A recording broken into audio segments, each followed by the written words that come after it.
Wewe, dunia vitani ilikuwa inamtafuta sasa Samia mtandaoni kuangalia kwamba na yeye amenyakuliwa. Lakini bado sana hizo ndoto za Watanzania. Unawezaje sasa kumkamata rais na kupenya Ikulu hadi kitandani wakati dunia nzima inatazama?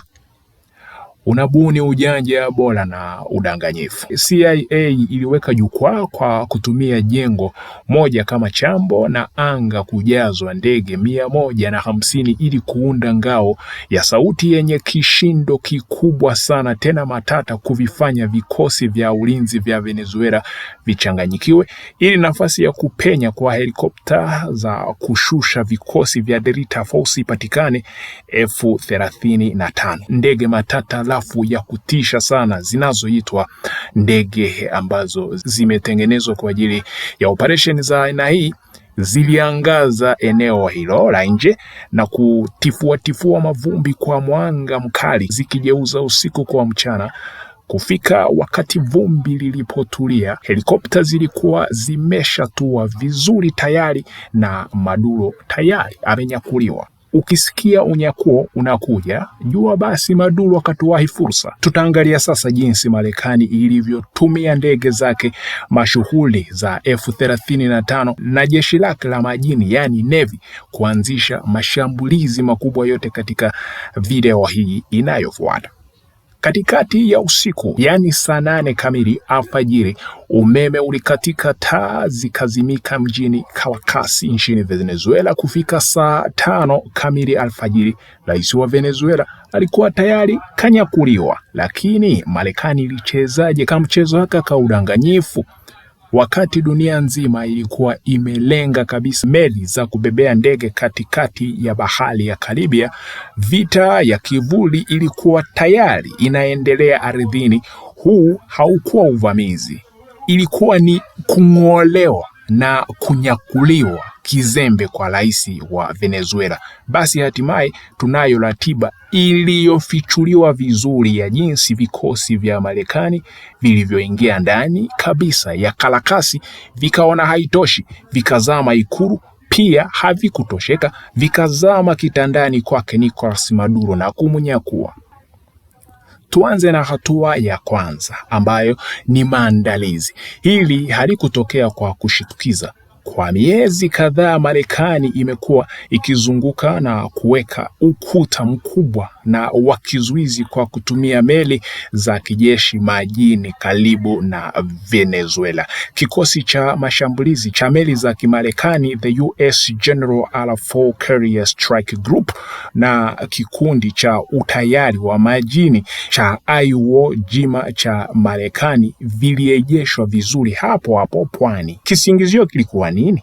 Kisingizio kilikuwa wazi. Marekani ilitangaza serikali ya Venezuela kuwa dola la magaidi wa madawa ya kulevya, ikilenga hasa makateli au mabosi wa dawa za kulevya. Lakini wakati jeshi la wanamaji lilipokaza pwani, wabobezi wa ujasusi walikuwa wakimfuatilia mtu huu mmoja.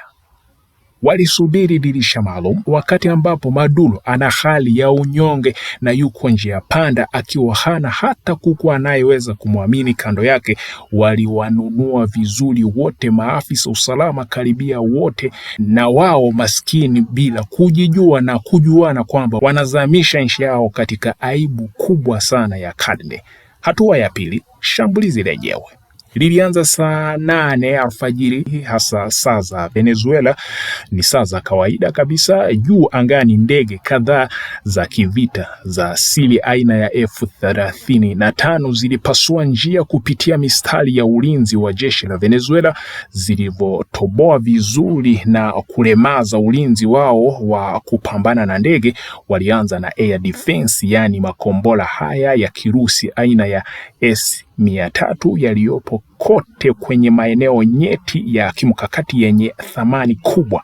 Hizi air defense zililipuliwa ghafla kwa wakati mmoja, na ghafla anga likawa wazi. Mpaka sekunde hii njia ilifunguka kwa helikopta za Delta Force kuruka moja kwa moja kuelekea ndani ya mission maalum.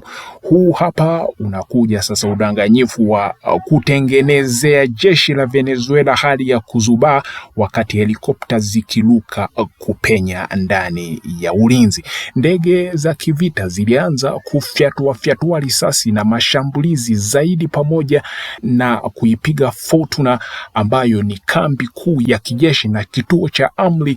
Wakati huo kambi ya anga la Kharkov ililipuliwa vizuri kwa kishindo kikubwa. Ndani ya dakika 4 tu za wimbo wa Diamond, msaada wa anga wa Venezuela uligeuka majivu. Ripoti kutoka ardhini zilionyesha mlipuko mkali sana, na milipuko ikaja kuongezeka iliyoenea kote na kukatika ghafla kwa mawasiliano, hali iliyozidi kasi ya kuzubaisha kamandi ya vikosi vya Venezuela. Hili vurumai la milipuko, vumbi na katika kwa umeme, kelele na hofu yote hayakuwa lengo, yalitengenezwa na Delta Force kuzubaisha jeshi la Venezuela tu ili kufunika yaliyokuwa yakitokea, ambayo ni unyakuo. Kwa hiyo haya mavurumai, bomu za ghafla, bomu za wakati huo na pamoja na vumbi linalotifuliwa na zile ndege 150 kwanza, na kishindo cha sauti za hizo ndege na milipuko kwa juu,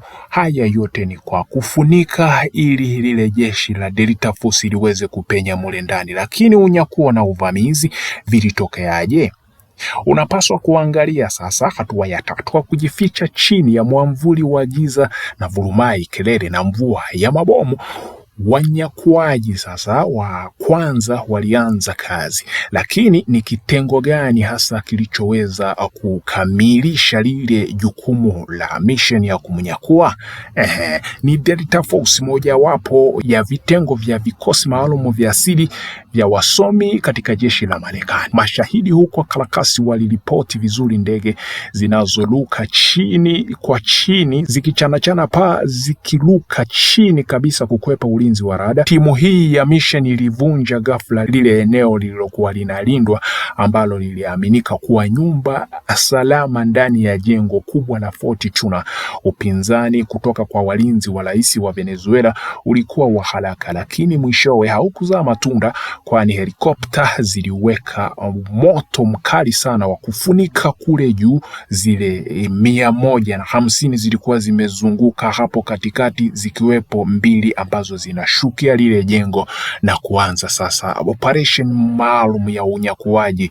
Wanyakuaji walishuka kwa kasi ya kunguni, wakitua katika sehemu nyingi na kutapakaa ndani ya jengo. Uvunguni akikuangukia tayari kisu kimekuingia ndani ya kolomeo au risasi chapu umeimeza na uko chale. Hao waliendelea sasa hadi mlangoni, lakini kukamatwa na kunyakuliwa vilitokeaje hasa kwa hili? Nifuate sasa tuende. Helikopta maalum ziliruka juu ya jengo ambalo lilikuwa jengo na lengo kuu ili kuingiza timu ya washambuliaji au wanyakuaji. 2 zilifikia jengo, huku nyingine zikiganda juu na kutengeneza wingu la mahelikopta kazi kutema risasi kwa wakati mmoja. Hizi helikopta nyingi hivi za mashambulizi zilizunguka na kuchora duara, huku zikimimina moto wa kukandamiza Republican Guard ya Bwana Maduro. Vikosi maalum vya Delta vilishuka kutoka ndani ya zile helikopta 2 zilizokuwa zimezungukwa na zile nyingine zinazomimina risasi na kuanza kutafuta Bwana Maduro na kipenzi chake walipokuwa wanapeana mahaba ndani ya jengo wao waliloamini kwamba lina security ya kutosha. Walimpataje? Kizembe tu. CIA ilikuwa imepandikiza majasusi ndani ya walinzi wa karibu wa Nicolas Maduro.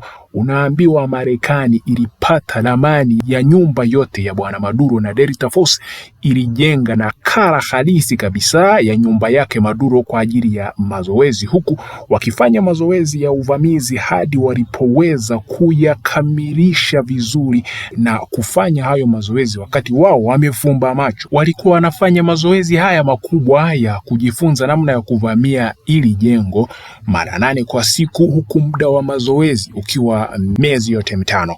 Wanyakuaji walivunja chumba haraka sana, ulinzi wake haukuweza hata kuguswa na hali hiyo. Wakati sauti ya magruneti ya flash yalipochanganya mlinzi wa usalama kwa kutumia tochi ya kupiga moto ambayo ni ya mionzi mikali ya kuwasha, walimkamata kabla hajafunga milango yote. Mshtuko na hofu ya Maduro ilimkandamiza wakati Delta Force ilipokuwa imefika vizuri kwenye jengo. Nicolas Maduro na mkewe Celia Flore walijikuta chini ya ulinzi. Hii haikuwa katika mazungumzo. Walizuiliwa na mara moja kuhamishwa kwenda eneo maalum kwa ajili ya safari bila visa, bila passport kwenda mbele ya Trump nchini Marekani. Ndege za teknolojia ya hali ya juu zilimpeleka bwana, huku yeye na mkewe wakiona kama miujiza au yani kama wamebebwa na majini, maana hizi ndege zina uwezo wa kupaa kutoka kwenye jengo moja kwenda jengo nyingine kawaida na kupotea ndani ya dakika. Zimetengenezwa kwa ajili ya operation za aina hii na hasa za mjini, kutoka juu ya yale majengo marefu ambayo yanajulikana kwa jina la skyscraper, hasa marefu haswa, na kupita bila kuyagusa kwa kasi ya juu, yani inashuka kama kudondoka hadi matako yanapulizwa na kamshtuko. Wale waliotumia bembea wanaweza kunisoma vizuri. La ajabu, zinao uwezo wa kujaziana mafuta hewani huku zikitembea. Ndani ya dakika chache tu walikuwa angani, wakiacha anga la Venezuela kuelekea kwenye kituo salama cha kuejesha kinachoelea katika ile bahari ya Caribbean. Ni operation iliyopewa jina la Operation Southern Spear. Hii imebadilisha ramani ya kisiasa ya Marekani kusini mara moja, lakini subiri, kabla ya baada ya unyakuaji huu kulikuwa na ripoti za ndege za F-35 pia zinazoongoza operation kwa shambulio.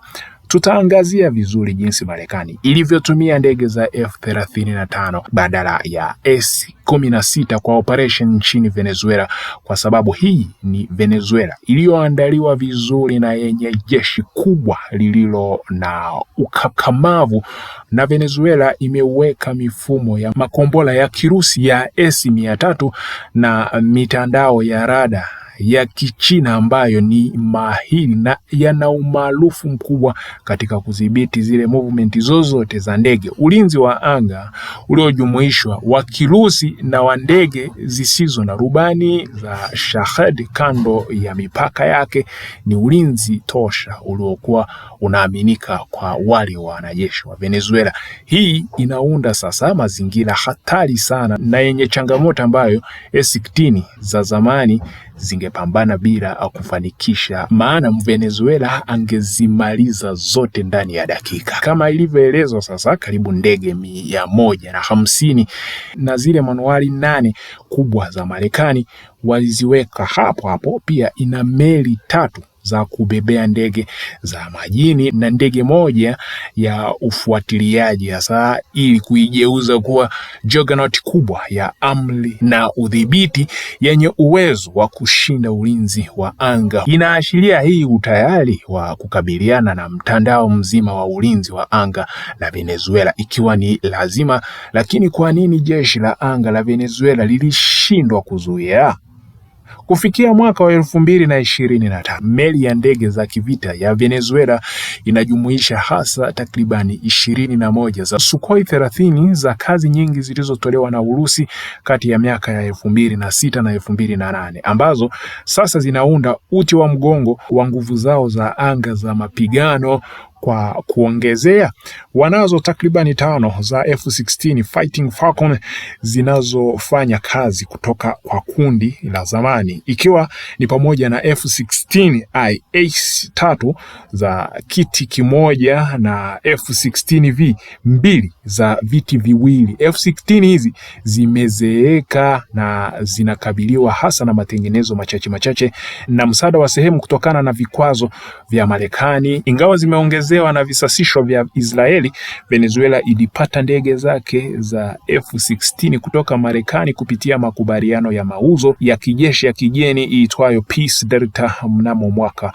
wa 1982. Wakati wa kipindi cha uhusiano mzuri wa kidiplomasia na kijeshi, walikuwa nchi ya kwanza ya Marekani kusini kupokea S-16, na uwasilishaji ulitokea kati ya miaka ya 1983 na 1985. Sababu Marekani haitumii S-16 sasa katika operesheni za sasa ni kwa sababu ndege hizi zinakosa uwezo wa siri unaohitajika kukwepa S-300 na ulinzi mwingine uliojumuishwa wa Kichina. Mifumo ya kisasa ya S-300V au anti-2500 inayoungwa mkono na rada kubwa iliyojengwa kwa ushirikiano wa ubunifu wa Kichina na Kirusi unaweza kugundua na kulenga vizuri ndege za zamani zozote zinazoingia ndani ya anga la Venezuela kwa urahisi sana kwa masafa marefu. Kutuma sasa S-16 kwenye mazingira kama haya kutasababisha hasa hatari kubwa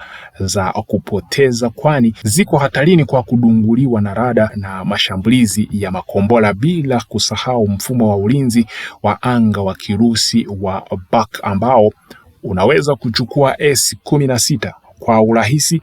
Hizi ni bei nafuu. Mifumo ya USA 15 na 24 ya BAK tayari inafanya kazi na inahamishika kabisa kote nchini. Kwa kuongezea, S-16 hazifanyi kazi vizuri katika anga iliyojaa mapambano na ndege zisizo na rubani za drone za Shahidi ya Irani zinazotumiwa na Venezuela kwa uchunguzi pamoja na mashambulizi ya kamikaze. Hata hivyo, F-35 inatoa faida muhimu sana, na ubunifu wake wa siri unaiwezesha sasa kuruka bila kudunguliwa au kwa hatari ndogo sana yoyote ya kudunguliwa, na kuifanya iweze kufanya kazi dhidi ya makombora ya hali ya juu ya uso kwa hewa na mifumo ya rada ya mitandaoni. Sasa muunganiko wote wake wa sensa, vita ya elektroniki na uwezo wa kuunganisha data unairuhusu ndege kukandamiza na kulenga nafasi za ulinzi wa anga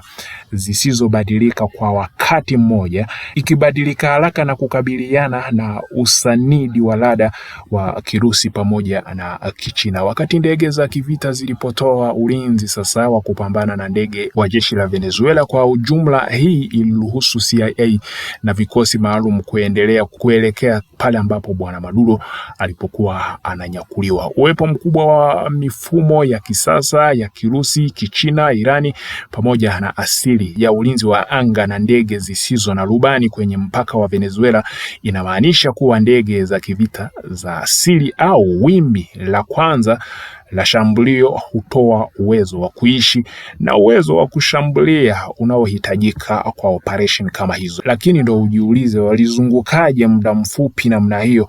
Umbali kutoka Puerto Rico hadi Venezuela ni takribani kilomita 1300. Hii ni takribani ya maili 810 ambayo hutafsiriwa kuwa takriban lisali 1.5 ya muda wa kukimbia kwa F-35 inayoruka kwa kasi kubwa sana ya supersonic. Ndege hizi zinazunguka sasa kulingana na saa, kwani radius yake ya mapigano ni takriban maili 770. Yani inazunguki na mimina risasi ndani ya hizi maili zote, ikimaanisha inaweza kufikia sehemu kubwa ya Venezuela kutoka Puerto Rico kwa usimamizi hasa mkali wa mafuta kwa uangalifu na kuzunguka kwa muda mfupi sana ili kutekeleza unyakuaji. Ili kuongeza sasa muda wa mission na kufikia ndani zaidi, meli za kujaza mafuta kutoka angani kwenda angani zilizowekwa sasa kimkakati katika eneo la Caribbean ziliunga mkono operation hii na ikaja ikafanikiwa. Katika hali zinazohitaji mashambulio ndani ya dakika chache, meli za shambulio za amphibious za Marekani zilizo na F-35BS zinaweza sasa kuzindua ndege haraka kutoka kwa meli kama hizi unazoziona zilizowekwa katika Caribbean. F-35B zinaweza kufikia target zote za Venezuela ndani ya takriban dakika 15 hadi 10 zote, kulingana na kasi na njia ambayo shabaha inapokuwa inapatikana. Kwa kawaida sasa, kujumuisha mitandao ya wafanyabiashara wa dawa za kulevya, mitambo ya ulinzi wa anga, vituo vya amri na vituo vya ndege zisizo na rubani, ikiwezesha chaguzi rahisi sana za mashambulio ya baharini dhidi ya miundombinu ya kijeshi na uhalifu ya Venezuela. Kimsingi, kupelekwa kwa F-35 na Marekani karibu na Venezuela kunafafanua upya uwezo wa kijeshi katika eneo hilo. Inaunganisha siri, sensa za hali ya juu, vita ya elektroniki na operation za mitandao, kushinda ulinzi wa anga wa hali ya juu na kudumisha ukuu wa anga unaoendelea na uwezo wa kushambulia haraka dhidi ya wigo mpana wa shabaha nchini Venezuela. Hii inaonyesha mkakati unaokwenda zaidi kwa ajili ya kutawala kimabavu, kuteka na kushindilia goti tumboni mwa nchi ya watu wa Venezuela ili nchi ikose pumzi la kiuchumi. Haya yote sasa si kukabiliana na tishio la kijeshi la Venezuela kwa waamuzi kama propaganda inavyoenezwa duniani, ni utekaji wa kikoloni, kubana nchi, kuikaba koo ili ikose hata sauti ya kidiplomasia na watu wa kuisemea. Hayo yote sasa ndo hayo tuliyokuelezea. Naamini umeelewa vizuri unyakuo. Kuna kina Mange Kimambi waliomba unyakuo uje Tanzania, lakini usiombe sikia kwa mwenzio. Wewe nenda jumuika na mwenzako, nenda mnyakue, halafu mkamilishe yetu. Sisi tufanye vyetu kikwetu, sio kwenda kumuita Marekani. Tunakuja Dunia Vitani.